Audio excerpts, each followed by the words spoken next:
St. Paul, in his letter to the Ephesians tonight, says, "Brothers and sisters, you were once darkness, but now you are light in the Lord.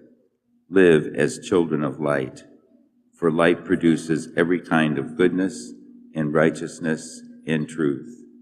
Try to learn what is pleasing to the Lord. Take no part in the fruitless works of darkness. Jesus is the light." In the gospel today, we see Jesus curing the man who was born blind. He had been living without light in total darkness from the day of his birth. And Jesus heals him of his blindness. And immediately they ask the question, who sinned, this man or his parents, because he's blind? Because they believed that physical defects that happened to us were because we sinned or someone in our family sinned. And of course, Jesus says neither. Neither he nor his parents have sinned. It's part of the human condition. It's part of the human condition that we have physical disabilities, that we have problems physically. It's part of the human condition. When they come to us, we go to the Lord to ask for strength and help, and sometimes we're cured. Jesus uses this occasion to show that he is the Son of God, and so he heals the blind man of his blindness. And notice the progression, that at first they say, "Who did this to you?" And he says, "The man called Jesus made me see." And then later on, the Pharisees ask him, "And who did this to you? Who do you say he is?" And the man says, "He's a prophet." So he was first of all just named, then he sees him as a prophet. And finally, in the end, when he's asked by Jesus, he says, "You are the Messiah. You are the one who's coming into the world." He believes, and then he bows down and worships Jesus. And so there's a progression there, that we can think that we see Christ, but we have to see him from the depths of our heart. That's where Jesus was attacking the Pharisees. They observed all the external laws of the church, but they didn't live Christ in the depths of their heart and their mind. And that's what he was wanting them to do. And so it's a great lesson. In Lent, we're reminded that we have to eradicate sin in our lives.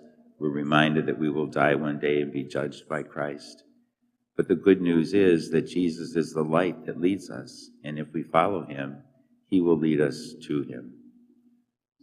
A woman, her name is Janelle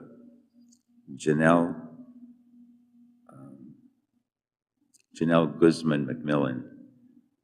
And she was the last person that was rescued on September the 12th, 2011, from the terrible terrorist attack at the Twin Towers in New York. She was a very successful young businesswoman. She dressed in fine clothes.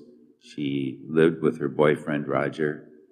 They loved to socialize. She liked fine clothing and all the pleasures of life. And she found herself, after that attack, trapped in the building.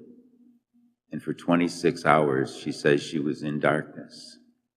And the whole time, she prayed to God that he would rescue her. And she said in that 26 hours of prayer, she gained a new insight into God.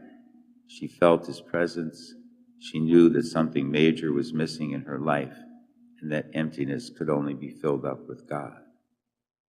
She and her boyfriend went to Mass sometimes, and they tried to do some good things, and sometimes they would even talk about what was the real purpose of life, but it never really went too far. Now she was at a point where she could die, and God was entering in to breathe the light of Christ to her. After she was rescued and when she was released from the hospital, she decided that she had to change her life.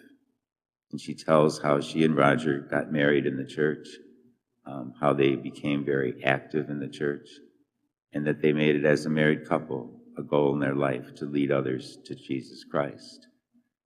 It took that for her to be cured of her blindness, to see that spiritually her mind and her heart were far from God, but now God had drawn her in, and she was very close to him.